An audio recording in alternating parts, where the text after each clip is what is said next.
Oncología para el médico de primer contacto. A continuación, analizaremos el tema de cáncer prostático. El cáncer de próstata ocupa el cuarto lugar en incidencia mundial y no se encuentra dentro de los cánceres más mortales, al menos no dentro de los primeros 5.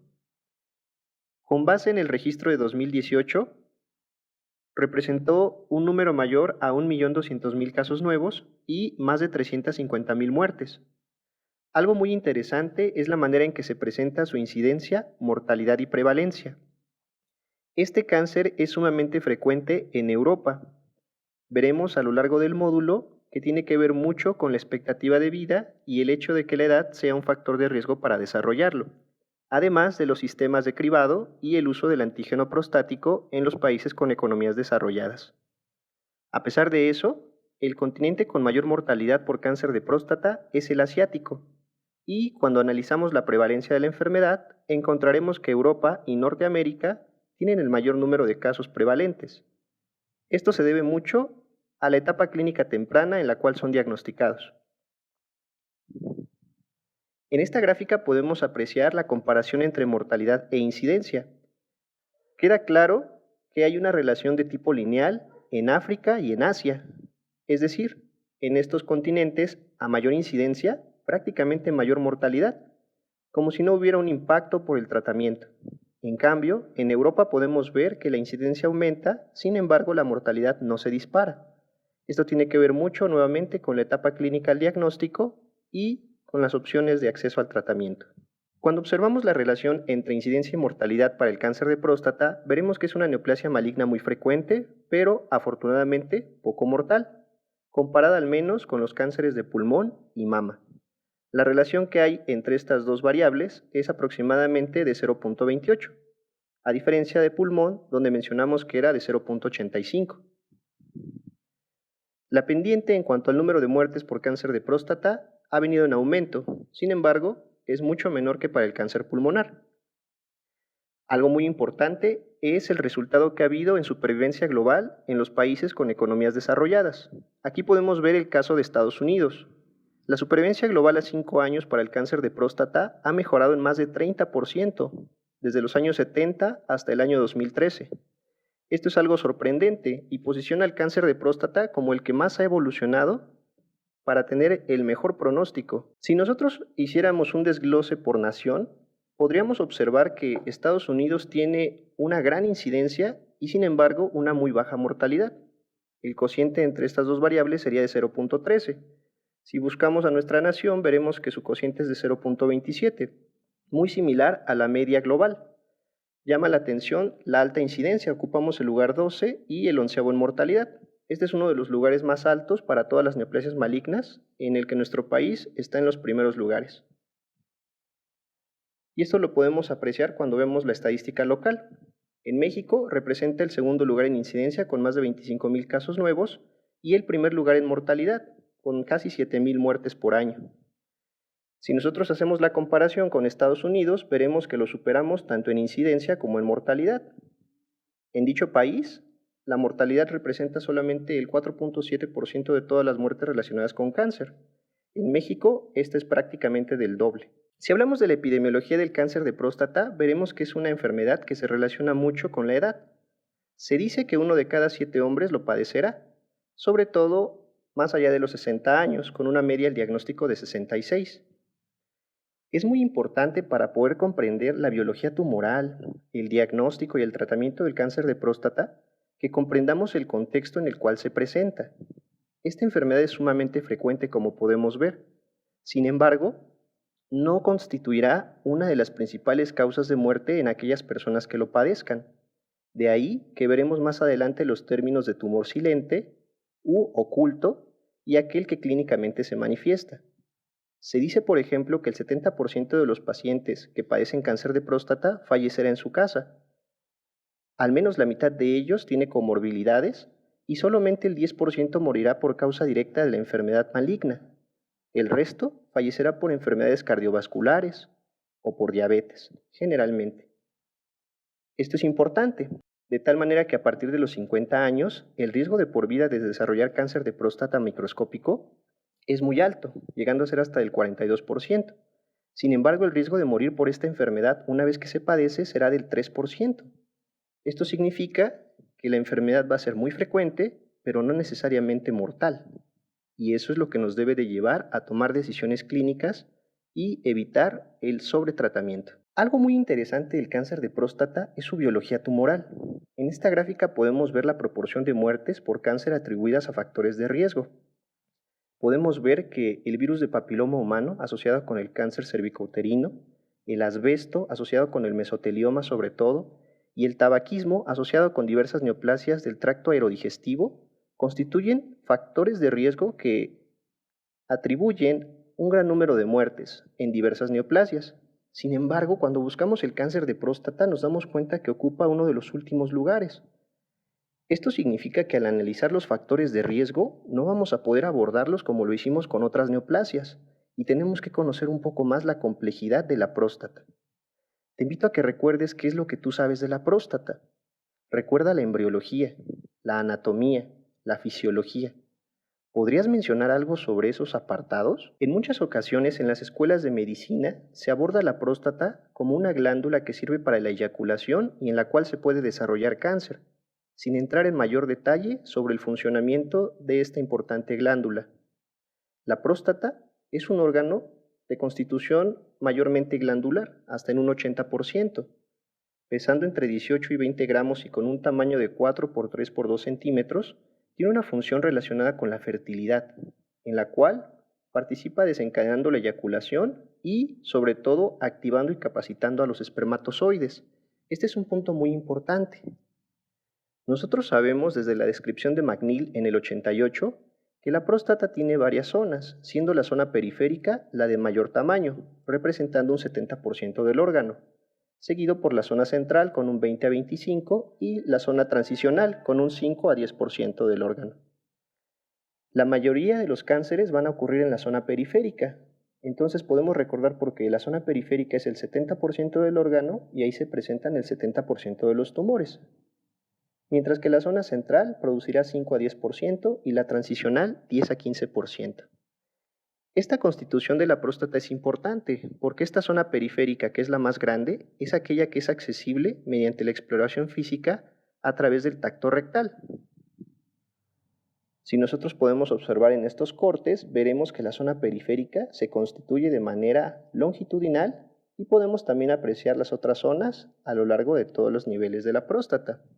Esto es muy importante para poder comprender en dónde se localiza la mayoría de los tumores, que va a ser en esa zona periférica. Y además nos permite conocer la configuración de la próstata para entender su funcionamiento. Esta zona periférica va a cubrir la cara posterior y lateral, la zona central se expandirá de forma cónica alrededor de los conductos eyaculadores y la zona de transición estará separada por una banda de tejido fibromuscular. En la parte de abajo podemos ver el epitelio glandular. Este epitelio se encuentra en la luz de los conductos y es de suma importancia porque será el encargado de la secreción prostática o fluido prostático. Este fluido va a estar rico en calicreínas. Una de las calicreínas más importantes es el antígeno prostático específico, que utilizamos mucho en el área de oncología. Entonces, recuerda que este epitelio es secretor y una de las cosas que va a secretar son las calicreínas. Debajo de esa capa glandular se encuentra la capa basal, en la cual podemos encontrar células basales cuboidales, que serán células madre, y también células neuroendocrinas, que pueden propiciar neoplasias malignas. Aquí es muy importante que tú recuerdes que si el tumor en la próstata se produce a partir de estas células neuroendocrinas, no necesariamente vas a tener elevación del antígeno prostático. Recuerda que el antígeno prostático es una calicreína y es producida por la capa de células glandulares, no por la de células neuroendocrinas. Así que no todos los cánceres de próstata elevarán necesariamente el antígeno prostático. Habíamos comentado el papel de la próstata en el ámbito de la fertilidad. Para ello tenemos que recordar un poco de la espermatogénesis. Recuerda que este proceso es necesario para la formación de espermatozoides. Se lleva a cabo en la pared de los túbulos seminíferos, denominado epitelio seminífero. Estos túbulos seminíferos van a estar controlados por un sistema llamado eje hipotálamo-hipófisis-gónada, en este caso el testículo, donde el hipotálamo produce hormona liberadora de gonadotropinas haciendo que la adenohipófisis libere hormona luteinizante, la cual estimula las células de Leydig para producir testosterona. Esta hormona será muy importante junto con la dihidrotestosterona a través de la acción de la 5-alfa reductasa para poder llevar el control de la producción de espermatozoides.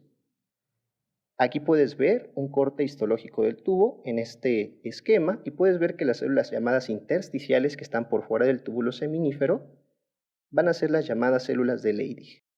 Aquí puedes ver un corte donde podemos ver varios túbulos y entre ellos estas células intersticiales o células de Leydig que serán las encargadas de producir testosterona. Si nosotros hacemos un acercamiento podrás ver incluso las colas de los espermatozoides. A este respecto, hace unos días se hizo un descubrimiento bastante importante. Mucho se ha hablado acerca de cómo es el movimiento de los espermatozoides para poder llegar a hacer la fecundación. Desde el 97 sabíamos que el movimiento no es necesariamente flagelar, en el sentido de que sea similar a una anguila o a una serpiente marina, sino que más bien era un movimiento rotatorio. Sin embargo, el descubrimiento actual es muy valioso porque ha contextualizado la participación de la rotación de la cabeza para poder tener un movimiento anterógrado. Nosotros podemos ver en estas animaciones publicadas por un equipo constituido por universidades del Reino Unido y por la Universidad Nacional Autónoma de México, cómo se hace la representación del movimiento del espermatozoide. Podemos apreciar que el espermatozoide utiliza controles flagelares asimétricos y anisotrópicos para poder regular la simetría de natación y la dirección celular. Esto es algo muy importante y parte del concepto de la precesión y el movimiento angular. Ahora bien, ¿cuál es la participación de la próstata en la capacitación espermática? Recordemos que el semen es la suma de espermatozoides y líquido seminal. El líquido seminal es producido por las glándulas accesorias y por el fluido epididimal. Aquí podemos ver en la imagen varias sustancias producidas por estas glándulas y por el epidídimo.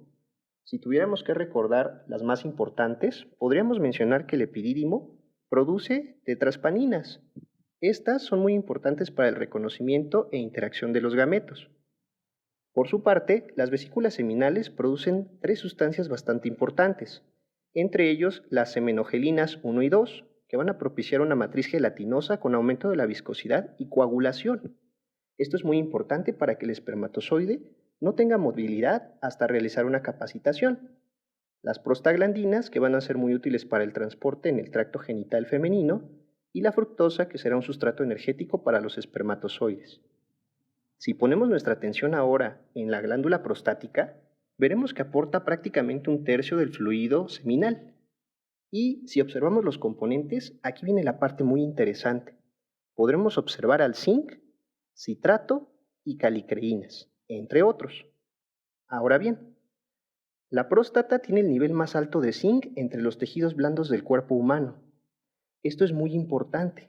El epitelio glandular va a poder regular la concentración citoplasmática de zinc a través de la regulación hormonal por andrógenos y prolactina. Tiene varias proteínas llamadas CYPs y ZNT. Las proteínas CYP sirven para la captación del zinc, mientras que las ZNT sirven como bombas de flujo o como bombas en organelos para poder capturar el zinc. Si nosotros viéramos esto en un dibujo, podríamos ver la característica de las CYPs para ingresar el zinc y la localización de ZNT para poder almacenarlo o sacarlo de la célula. Esto es muy importante porque la regulación por andrógenos y prolactina va a poder elevar la concentración de zinc en el citoplasma de las células glandulares prostáticas, elevándola 10 a 20 veces más que en otros tejidos blandos y al momento de liberarlo en el fluido seminal, alcanza concentraciones 500 veces más grandes que el plasma. Esto va a ser muy importante. Tiene entonces la capacidad de poder regular las concentraciones de zinc. Si nosotros tuviéramos que ver esto en una representación esquemática, podríamos ver la localización de las proteínas CYP, siendo la CYP1 la más importante, y podríamos apreciar cómo alteraciones en CYP pueden hacer que disminuya el ingreso de zinc. Esto va a ser importante porque las células acinares, las células que se encuentran en este epitelio prostático, van a poder producir energía por glucólisis sin tener que requerir el paso por el ciclo de Krebs. ¿Cómo es que pueden hacer esto? Recordemos que el ciclo de Krebs o ciclo del ácido cítrico tiene varios pasos. Uno de ellos es la conversión de citrato hacia isocitrato. Para ello ocurre un proceso de deshidratación y rehidratación, en el cual participa una enzima llamada aconitasa mitocondrial. La aconitasa mitocondrial depende del zinc. Se dice que esta enzima es inhibida cuando los niveles de zinc son elevados. Esto hace que aumente el sustrato, esto es el citrato, y que disminuya lo que se producía con la reacción química, es decir, el isocitrato, haciendo que haya una relación de 40:1. Esto acumula entonces el citrato. El costo energético de hacerlo es la disminución en la producción de ATP y, además de ello, un bloqueo del complejo 3 directamente por el zinc. Esto es muy importante por el papel que tiene el zinc en la apoptosis, como veremos en un momento. Entonces, en resumen, la inhibición de la aconitasa mitocondrial por las altas concentraciones de zinc harán que se acumule citrato, pero en cantidades muy importantes. Se dice que el citrato va a alcanzar 30 a 80 veces más niveles que el resto de tejidos blandos de manera individual y hasta 1000 veces más en el fluido seminal cuando lo comparamos con el plasma. Entonces, ese citrato va a ser también un factor muy importante para la fisiología de los espermatozoides. Y algo muy importante es que va a estar haciendo que la célula no pase por el ciclo de Krebs. Podemos resumir entonces que el zinc va a bloquear el ciclo de Krebs y provocar la acumulación de citrato. Y además de ello va a provocar una inactivación temporal de las calicreínas.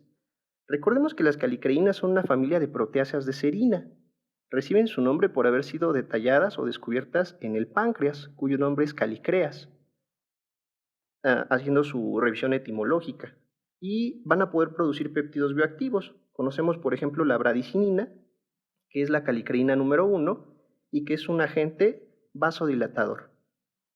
Tenemos también la calicreína 2, que va a ser muy importante en los nuevos esquemas de diagnóstico de pacientes con cáncer y para establecer pronóstico. Y tenemos la calicreína 3, que también se denomina antígeno prostático específico. Ahora bien, el fluido prostático normalmente va a poder regular la motilidad del espermatozoide tras ser eyaculado debido a algo que se denomina ciclo de coagulación-licuefacción del semen. ¿Cómo ocurre este fenómeno? El fluido prostático va a tener preprocalicreínas. Estas están inhibidas debido a la unión de zinc. Esta unión es alostérica y es reversible.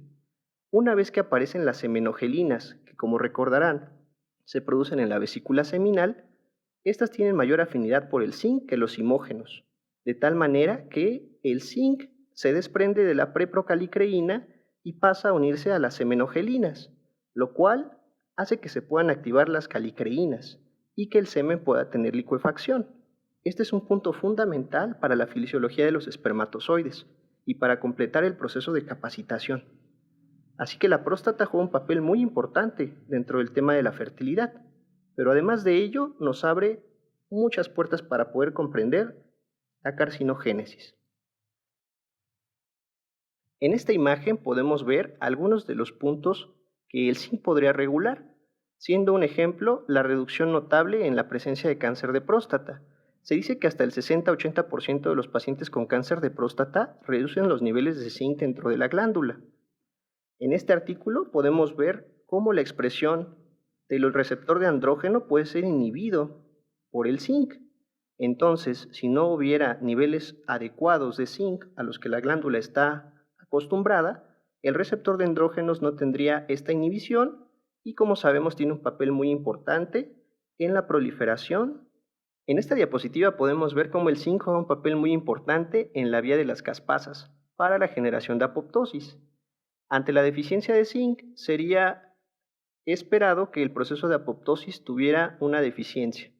Además de eso, en la imagen podemos ver que las mutaciones pueden condicionar alteraciones en la proteína CYP1, lo cual haría que el zinc no pueda ser almacenado en grandes concentraciones dentro del citoplasma y a la larga pudiera haber una proliferación y malignización de la célula por alteración en la apoptosis y por realización del ciclo de Krebs, cosa que funcionalmente no se lleva a cabo por la acumulación de citrato, debido a la inhibición enzimática que el zinc realiza.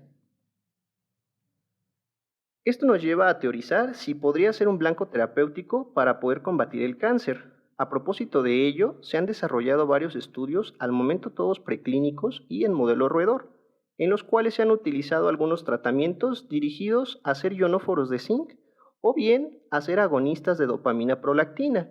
Aquí podemos ver uno de los artículos más recientes del año pasado y vale la pena hacer la revisión.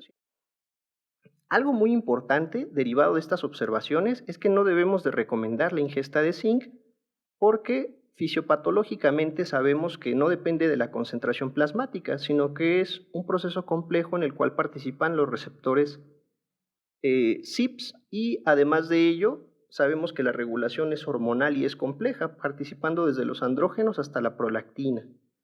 En estos estudios lo que queremos demostrar es que la evidencia no apoya la suplementación con zinc. Podemos ver este metaanálisis en el cual se observó que el riesgo relativo incrementa, sin embargo, no hubo una relación estadísticamente significativa dado que el intervalo de confianza atraviesa la unidad.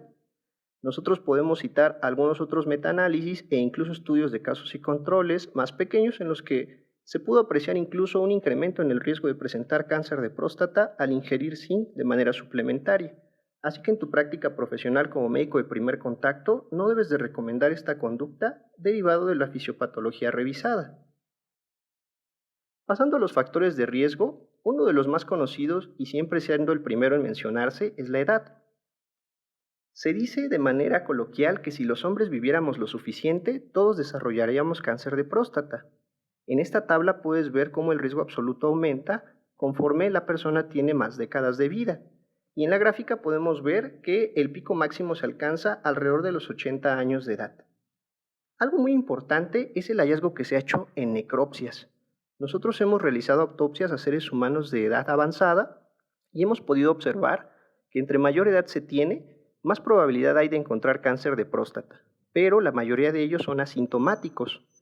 Aquí otro punto interesante es que esta frecuencia de cáncer prostático en las necropsias es muy similar a lo largo de todo el mundo, lo cual significa que los pacientes que se trasladan, por ejemplo, de Japón a Estados Unidos, tienen mayor incremento e incidencia en el cáncer prostático, lo cual nos hace pensar que el factor ambiental es muy importante, aunque todavía no lo comprendamos del todo.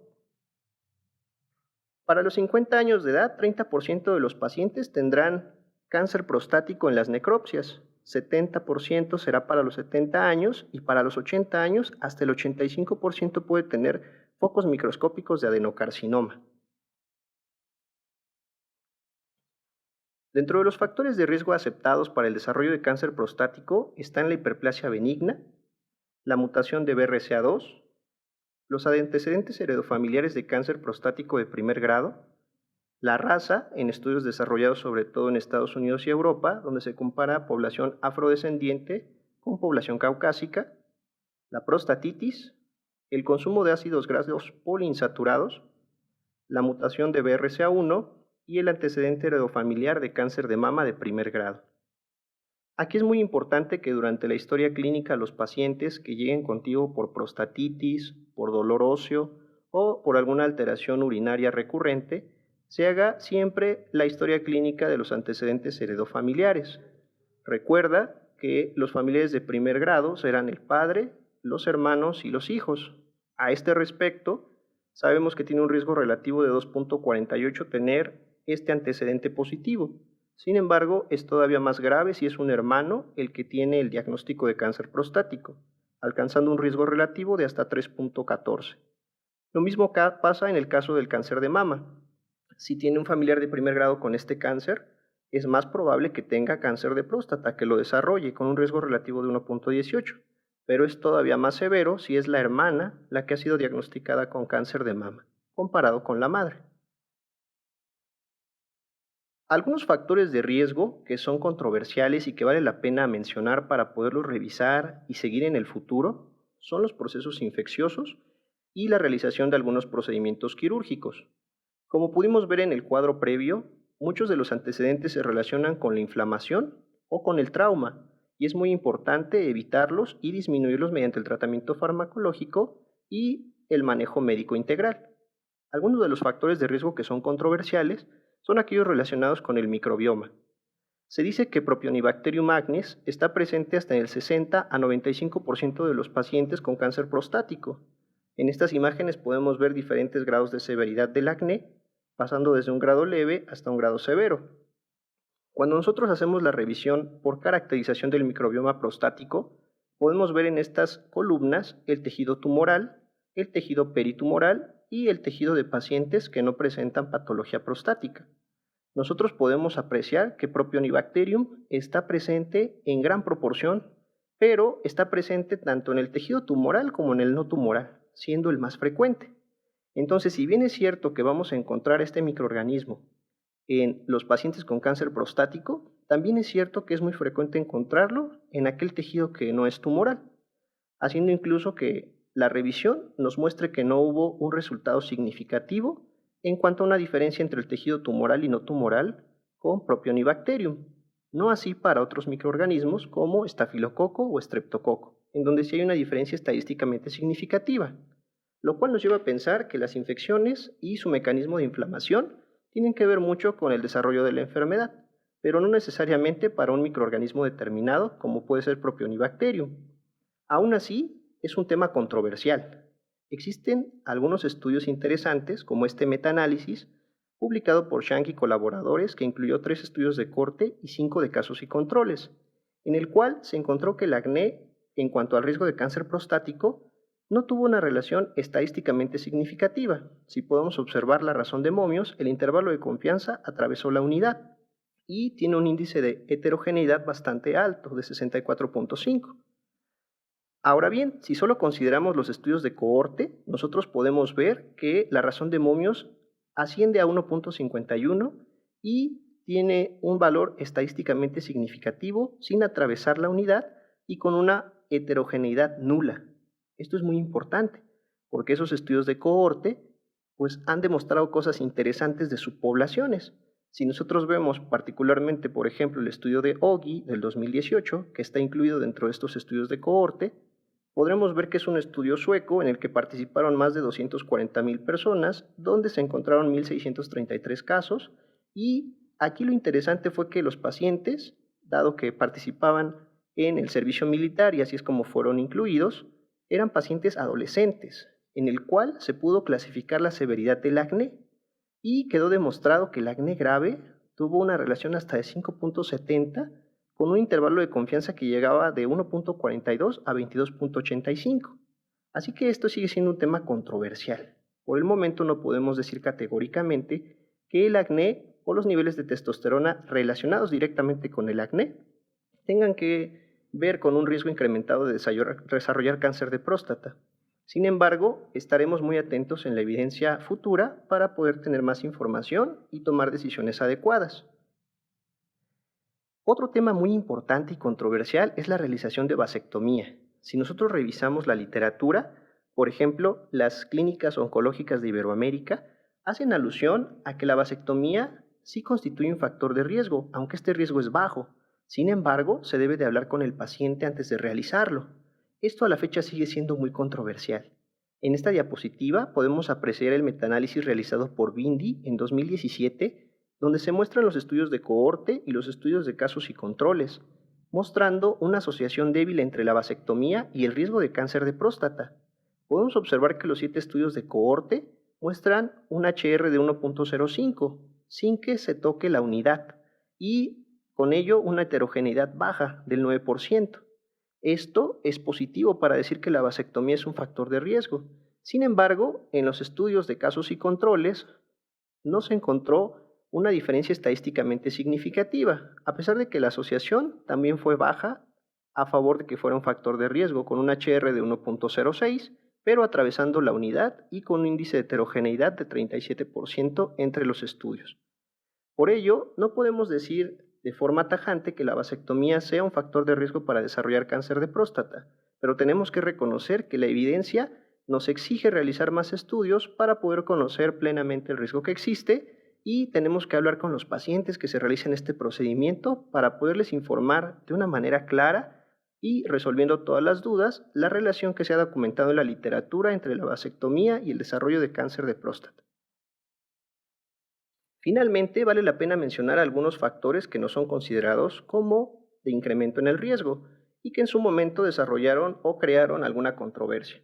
Entre ellos encontramos la dieta mediterránea, el asma, el uso de fármacos como metformina o antihipertensivos y la reversión de vasectomía.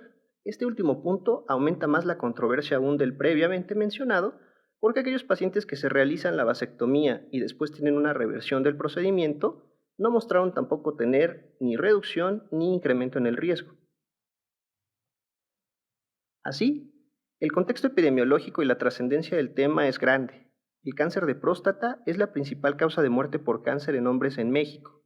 Debemos individualizar con pleno conocimiento del contexto de la enfermedad, recordando que estamos abordando una de las neoplasias malignas más enigmáticas, la cual constituye un área de oportunidad para la investigación y en la cual debemos de trabajar todos de manera conjunta.